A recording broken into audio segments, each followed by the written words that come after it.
Hi friends, Amit lab maker YouTube channel पे आप लोगों का स्वागत है। देखिए दोस्तों, आज के सेशन में हम लोग करने वाले हैं 11 फरवरी 2025 का करंट अफेयर्स। दोस्तों कल का हम लोग नहीं कर पाए थे फ्रेंड्स, तो आज हम करवा दे रहे हैं। देखिए, और आज वाला जो करंट है दोस्तों, आज वाला भी करवा देंगे कभी। दोस्तों देखिए फ्रेंड्स, ये है 11 फरवरी 2025 का करंट। दोस्तों देखिए, इसका पहला क्वेश्चन है दोस्तों। देखिए फ्रेंड्स, फर्स्ट क्वेश्चन हम लोग का 10 फरवरी से राजस्थान के महाजन फील्ड फायरिंग रेंज में साइक्लोन 2025 अभ्यास शुरू हुआ। यह भारत और किस देश के बीच आयोजित किया जाता है दोस्तों? तो देखिए दोस्तों, ये भारत और मिस्र के बीच दोस्तों आयोजित किया जाता है। भारत और मिस्र के बीच दोस्तों ये आयोजित किया जाता है। देखिए, 10 फरवरी से राजस्थान के महाजन फील्ड फायरिंग रेंज में साइक्लोन 2025 अभ्यास शुरू हुआ है। यह भारत और मिस्र के बीच एक संयुक्त सैन्य अभ्यास है। यह 14 दिनों तक जारी रहेगा। इसका उद्देश्य भारत और मिस्र के बीच रक्षा सहयोग को बढ़ाना है। अभ्यास के हिस्से के रूप में भारत और मिस्र पेशेवर कौशल साझा करेंगे और रेगिस्तानी वातावरण में विशेष बलों की अंतर संचालन क्षमता में सुधार करेंगे। नेक्स्ट, अभ्यास साइक्लोन 2025 साइक्लोन अभ्यास का तीसरा संस्करण है फ्रेंड्स। देखिए, 10 फरवरी से राजस्थान के महाजन फील्ड फायरिंग रेंज में साइक्लोन 2025 अभ्यास शुरू हुआ है। यह भारत और किस देश के बीच होगा दोस्तों? भारत और मिस्र के बीच होगा दोस्तों। सेकंड क्वेश्चन देखिए, भारतीय नौसेना का द्विवार्षिक capstone theatre level operational exercise TROPEX जनवरी से मार्च तक किस क्षेत्र में आयोजित किया जा रहा है दोस्तों? तो ये हिंद महासागर क्षेत्र में दोस्तों आयोजित किया जा रहा है। हिंद महासागर क्षेत्र में आयोजित किया जा रहा है फ्रेंड्स। देखिए, भारतीय नौसेना का द्विवार्षिक capstone theatre level operation exercise TROPEX वर्तमान में जनवरी से मार्च तक हिंद महासागर क्षेत्र में आयोजित किया जा रहा है। इस अभ्यास में लगभग 65 भारतीय नौसेना के जहाज, नौपनडुब्बियां और विभिन्न प्रकार के 80 से अधिक विमान शामिल हैं। इन संपत्तियों को नौसेना के संचालन की अवधारणा को मान्य और परिष्कृत करने के लिए जटिल समुद्री परिचालन परिदृश्यों में लगाया जाता है, जिसमें आगे की तैनाती और अन्य सेवाओं के साथ अंतर संचालन शामिल है। ट्रोपेक्स 25 का उद्देश्य भारतीय नौसेना के मुख्य युद्ध कौशल को मान्य करना और इसकी परिचालन तत्परता को बढ़ाना है दोस्तों। नेक्स्ट देखिए दोस्तों, 3 नंबर क्वेश्चन फ्रेंड्स। हाल ही में किस राज्य के मुख्यमंत्री ने कौशल उदय टोंगई प्रशिक्षण कार्यक्रम का शुभारंभ किया फ्रेंड्स? तो ये होगा दोस्तों त्रिपुरा ने। हाल ही में किस राज्य के मुख्यमंत्री ने कौशल उदय टोंगई प्रशिक्षण कार्यक्रम का शुभारंभ किया है? तो त्रिपुरा ने किया है। त्रिपुरा के मुख्यमंत्री मानिक साहा ने हाल ही में स्कूलों और कॉलेजों के 80,000 छात्रों को लक्षित करते हुए कौशल उदय टोंगई नामक एक अविश्वसनीय कौशल विकास कार्यक्रम की शुरुआत की है। इस पहल में युवाओं को रोजगार देने के लिए करियर मार्गदर्शन, प्रौद्योगिकी प्रशिक्षण और उद्यमिता कौशल जैसे कई कार्यक्रम शामिल हैं। नेक्स्ट, शाह ने इस बात पर जोर दिया कि युवाओं की शिक्षा और कौशल में निवेश करना राज्य के भविष्य के लिए विकास के लिए महत्वपूर्ण है। कार्यक्रम में विविध करियर के अवसर पैदा करने के लिए ड्रोन तकनीक जैसे अभिनव क्षेत्रों की भी खोज करता है। उन्होंने राज्य MIS पोर्टल 983 स्कूलों के 70,000 छात्रों के लिए करियर मार्गदर्शन कार्यक्रम, 7,000 कॉलेज के छात्रों के लिए NSDC कार्यक्रम और अंग्रेजी रोजगार और उद्यमिता JEE कार्यक्रम सहित कई अन्य पहलों का उद्घाटन किया है दोस्तों। नेक्स्ट, बिम्स्टेक युवा शिखर सम्मेलन 2025 गुजरात में डैश में शुरू हुआ है? तो गांधीनगर में शुरू हुआ है। गांधीनगर बिम्स्टेक युवा शिखर सम्मेलन 2025 कहाँ शुरू हुआ थी? ये गांधीनगर में शुरू हुआ। गांधीनगर में बिम्स्टेक युवा शिखर सम्मेलन 2025 गुजरात के गांधीनगर में शुरू हुआ। बिम्स्टेक युवा शिखर सम्मेलन 7 से 11 फरवरी 2025 तक होगा। केंद्रीय मंत्री डॉक्टर मनसुख मंडाविया ने 8 फरवरी को इस कार्यक्रम का औपचारिक उद्घाटन किया। बिम्स्टेक युवा शिखर सम्मेलन का उद्देश्य ब्रिक्स देशों के युवाओं को अपने अनुभवों को अंतर्दृष्टि का आदान प्रदान करने के लिए एक एकीकृत मंच पर लाना है। नेक्स्ट, यह शिखर सम्मेलन इंट्रा बिम्स्टेक एक्सचेंज के लिए एक सेतु के रूप में युवा विषय पर केंद्रित है। नेक्स्ट, बिम्स्टेक युवा शिखर सम्मेलन की मेजबानी की घोषणा प्रधानमंत्री नरेंद्र मोदी ने 2018 में चौथे बिम्स्टेक शिखर सम्मेलन के दौरान की थी। नेक्स्ट, निम्नलिखित में से किस पूर्वोत्तर राज्य के मुख्यमंत्री ने राज्य में जातीय हिंसा शुरू होने के लगभग 2 साल बाद 9 फरवरी को अपने पद से इस्तीफा दे दिया? ये कौन था? तो ये मणिपुर। निम्नलिखित में किस पूर्वोत्तर राज्य के मुख्यमंत्री ने राज्य में जातीय हिंसा शुरू होने के लगभग 2 साल बाद 9 फरवरी को अपने पद से इस्तीफा दे दिया? तो मणिपुर। देखिए फ्रेंड्स, मणिपुर के सीएम एन बीरेन सिंह ने 9 फरवरी को अपने पद से इस्तीफा दे दिया। उन्होंने मणिपुर राज्यपाल अजय कुमार भल्ला, देखिए मणिपुर के राज्यपाल को ना अजय कुमार भल्ला को इम्फाल में अपना इस्तीफा सौंपा। उनके साथ भाजपा के पूर्वोत्तर प्रभारी संबित पात्रा भी थे। मणिपुर में जातीय हिंसा शुरू होने के करीब 2 साल बाद उन्होंने इस्तीफा दिया। मणिपुर में जातीय हिंसा में 250 से ज़्यादा लोग मारे गए और हजारों लोग विस्थापित हुए हैं। सुप्रीम कोर्ट द्वारा लीक हुए ऑडियो टेप पर रिपोर्ट के लिए केंद्रीय फोरेंसिक लैब को निर्देशित दिए जाने के 5 दिन बाद इनका इस्तीफा आया दोस्तों। नेक्स्ट देखिए, दिल्ली विधानसभा चुनाव में भारतीय जनता पार्टी भाजपा ने महत्वपूर्ण जीत हासिल की है। दिल्ली विधानसभा चुनाव 2025 का कुल मतदान प्रतिशत कितना रहा है, तो 60.39% रहा है। दिल्ली विधानसभा चुनाव में भारतीय जनता पार्टी भाजपा ने महत्वपूर्ण जीत हासिल की है, जिससे वह 26 साल से अधिक समय के अंतराल के बाद राष्ट्रीय राजधानी में फिर से सत्ता में आई है। भाजपा नेता परवेश वर्मा ने कड़े मुकाबले में आप प्रमुख अरविंद केजरीवाल को हराया। 70 में से 48 सीटें भाजपा पार्टी ने जीती और 35 सीटों की बहुमत सीमा को पार कर लिया है।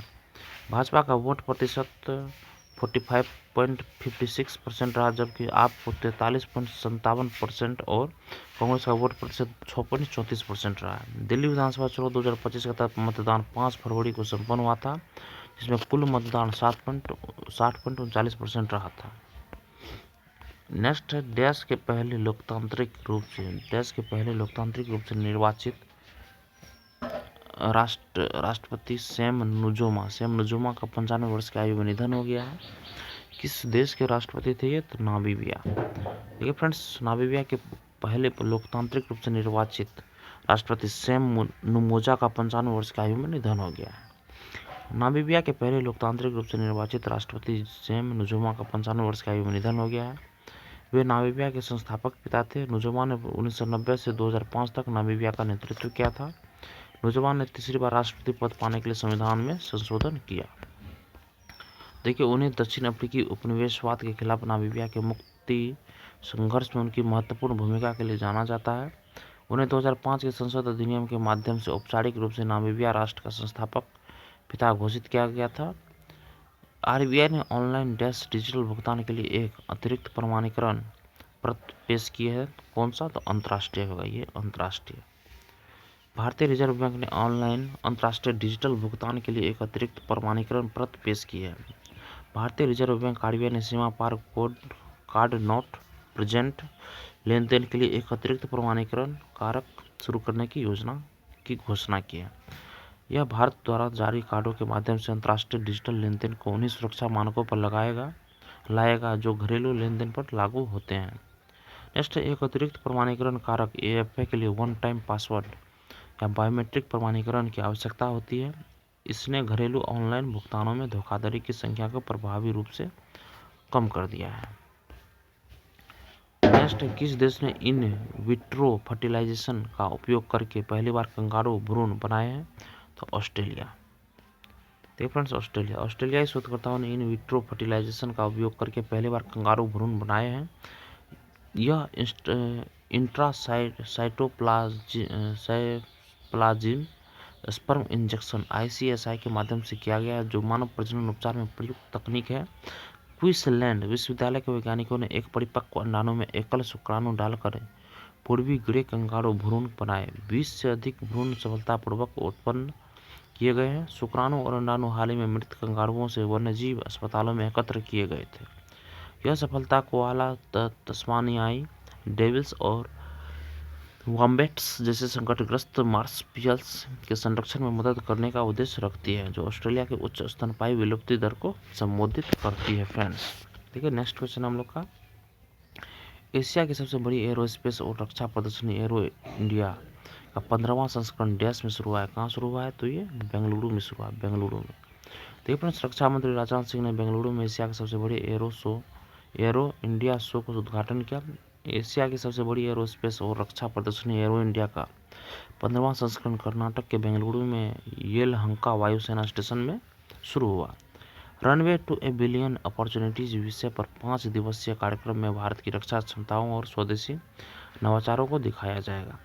प्रदर्शनी में 150 अंतर्राष्ट्रीय फर्मों सहित 900 से अधिक प्रदर्शक शामिल होंगे। एरो इंडिया 10 से 14 फरवरी तक होगा। पहले 3 दिन व्यावसायिक गतिविधियों के लिए समर्पित होंगे। नेक्स्ट क्वेश्चन फ्रेंड्स देखिए, विश्व दलहन दिवस के संबंध में कौन से कथन सही हैं? इसका कथन सिर्फ एक सही हो जाएगा। विश्व दलहन दिवस हर साल 10 फरवरी को दुनिया भर में मनाया जाता है। विश्व दलहन दिवस, देखिए फ्रेंड्स, विश्व दलहन दिवस हर साल 10 फरवरी को दुनिया भर में मनाया जाता है ताकि दालों के महत्व के बारे में जागरूकता बढ़ाई जा सके। यह दालों के पोषण मूल्य, खाद्य सुरक्षा और पर्यावरणीय लाभों पर भी जोर देता है। नेक्स्ट, संयुक्त राष्ट्र के अनुसार यह दिन विविधीकरण के लिए इसके अस्थायी विकल्प की भूमिका को उजागर करने का अवसर प्रदान करता है। विश्व दलहन दिवस संयुक्त राष्ट्र खाद्य एवं कृषि संगठन FAO द्वारा प्रतिवर्ष मनाया जाता है। संयुक्त राष्ट्र के अनुसार विश्व दलहन दिवस 2025 का विषय है दलहन कृषि खाद्य प्रणालियों में विविधता लाना। नेक्स्ट, मिर्गी के बारे में जागरूकता बढ़ाने के लिए हर साल फरवरी के दूसरे सोमवार को अंतर्राष्ट्रीय मिर्गी दिवस दोस्तों मनाया जाता है। इसका आयोजन इंटरनेशनल ब्यूरो फॉर एपिलेप्सी और इंटरनेशनल लीग अगेंस्ट एपिलेप्सी द्वारा किया जाता है। इस साल 10 फरवरी को अंतर्राष्ट्रीय मिर्गी दिवस 2025 मनाया गया फ्रेंड्स। नेक्स्ट और हमारे सेशन का आखिरी क्वेश्चन फ्रेंड्स देखिए, केंद्रीय कैबिनेट ने नए इनकम टैक्स बिल को मंजूरी दे दी है। निम्नलिखित कथनों में से कौन सही है? तो देखिए फ्रेंड्स, इसका 1 और 2 दोनों ऑप्शन सही होगा। देखिए, यह बिल करदाताओं के लिए आयकर कानूनों को सरल बनाएगा और टैक्स में 50% की कटौती करेगा। बिल्कुल सही है। 2 में है, विधेयक का उद्देश्य भाषा में अस्पष्टता से उत्पन्न होने वाले व्याख्या संबंधी मुद्दों को हल करना है। ये भी दोस्तों सही है। देखिए फ्रेंड्स, केंद्रीय कैबिनेट ने नए इनकम टैक्स बिल को मंजूरी दे दी है। नया आयकर बिल 6 दशक पुराने IT कानून की जगह लेगा। नए विधेयक से धाराओं की संख्या लगभग 1/3 कम हो जाएगी। इसे जल्द ही संसद में पेश किया जाएगा। नेक्स्ट, यह विधेयक कर प्रणाली में सुधार के प्रयासों का हिस्सा है और इसके उद्देश्य मौजूदा कर ढांचे में आमूलचूल परिवर्तन करना है। नेक्स्ट, यह विधेयक करदाताओं के लिए आयकर कानूनों को सरल बनाता है और इसका मूल्यांकन 50% कम होगा फ्रेंड्स। नेक्स्ट है, विधेयक का उद्देश्य भाषा में अस्पष्टता से उत्पन्न होने वाले व्याख्याओं संबंधी मुद्दों को हल करना भी है दोस्तों। ठीक है दोस्तों, अब हम लोग एक बार सारे क्वेश्चन को ब्रीफ में देख लेते हैं फ्रेंड्स। 10 फरवरी को राजस्थान के महाजन फील्ड फायरिंग रेंज में साइक्लोन 2025 अभ्यास शुरू हुआ। यह भारत और किस देश के बीच आयोजित किया जाता है दोस्तों? तो देखिए दोस्तों, ये भारत और मिस्र के बीच आयोजित किया जाता है। नेक्स्ट क्वेश्चन है, भारतीय नौसेना का द्विवार्षिक कैपेस्टोन theatre level operational exercise TROPEX जनवरी से मार्च तक किस क्षेत्र में आयोजित किया जा रहा है दोस्तों? तो हिंद महासागर में आयोजित किया जा रहा है। नेक्स्ट क्वेश्चन दोस्तों, हाल ही में किस राज्य के मुख्यमंत्री ने कौशल उदय टोंगई प्रशिक्षण कार्यक्रम का शुभारंभ किया दोस्तों? तो ये होगा Tripura friends, Tripura. Next question है, बिम्स्टेक युवा शिखर सम्मेलन 2025 गुजरात में डैश में शुरू हुआ। तो कहाँ पे शुरू हुआ? तो ये गांधीनगर में शुरू हुआ। देखिए दोस्तों, ये 3 नंबर क्वेश्चन यहाँ ध्यान से। हाल ही में किस राज्य के मुख्यमंत्री ने कौशल उदय टोंगई प्रशिक्षण कार्यक्रम का शुभारंभ किया दोस्तों? तो त्रिपुरा, याद रखिएगा। और भारतीय नौसेना का द्विवार्षिक कैपेस्टोन थिएटर लेवल ऑपरेशन एक्सरसाइज कहाँ जनवरी में हुआ? तो हिंद महासागर क्षेत्र में। और चौथा, बिम्स्टेक युवा शिखर सम्मेलन 2025 गुजरात के गांधीनगर में शुरू हुआ फ्रेंड्स। नेक्स्ट देखिए, निम्नलिखित किस पूर्वोत्तर राज्य में मुख्यमंत्री ने राज्य में जातीय हिंसा शुरू होने के लगभग 2 साल बाद 9 फरवरी को अपना इस्तीफा दे दिया दोस्तों? तो ये मणिपुर। नेक्स्ट देखिए, दिल्ली विधानसभा चुनाव में भारतीय जनता पार्टी भाजपा ने महत्वपूर्ण जीत हासिल की है। दिल्ली विधानसभा चुनाव 2025 का कुल मतदान प्रतिशत कितना रहा है दोस्तों? ये 60.39% रहा है। नेक्स्ट, देश के पहले लोकतांत्रिक रूप से निर्वाचित राष्ट्रपति सैम नुजूमा का 95 वर्ष का आयु निधन हो गया। वो दोस्तों किस देश के राष्ट्रपति थे दोस्तों? ये नामीबिया के राष्ट्रपति थे। नेक्स्ट है, आरबीआई ने ऑनलाइन डिजिटल भुगतान के लिए एक अतिरिक्त प्रमाणीकरण परत पेश की है दोस्तों। कौन सा होगा? अंतर्राष्ट्रीय होगा दोस्तों, अंतर्राष्ट्रीय डिजिटल भुगतान दोस्तों पेश किया है। नेक्स्ट देखिए दोस्तों, किस देश ने इन विट्रो फर्टिलाइजेशन IVF का उपयोग करके पहली बार कंगारू भ्रूण बनाया दोस्तों? तो ये ऑस्ट्रेलिया है। नेक्स्ट देखिए तो एशिया की सबसे बड़ी एरोस्पेस और रक्षा प्रदर्शनी एरो इंडिया का 15वां संस्करण कहाँ शुरू हुआ है दोस्तों? तो ये बेंगलुरु में शुरू हुआ है। नेक्स्ट देखिए तो हर साल 10 फरवरी को दुनिया भर में मनाया जाता है दोस्तों? तो विश्व दलहन दिवस। नेक्स्ट देखिए दोस्तों, केंद्रीय कैबिनेट ने नए इनकम टैक्स बिल को मंजूरी दे दी है दोस्तों? नए इनकम टैक्स बिल को मंजूरी दे दी है। ठीक है दोस्तों, इसी के साथ हमारा आज का सेशन यही कंप्लीट होता है दोस्तों। अगर आप लोगों को वीडियो पसंद आता है दोस्तों तो वीडियो को लाइक जरूर कीजिए फ्रेंड्स, और किसी एक ग्रुप में इसको शेयर कीजिए और मेरे चैनल को सब्सक्राइब कीजिए। जय हिंद दोस्तों, आपका दिन शुभ हो।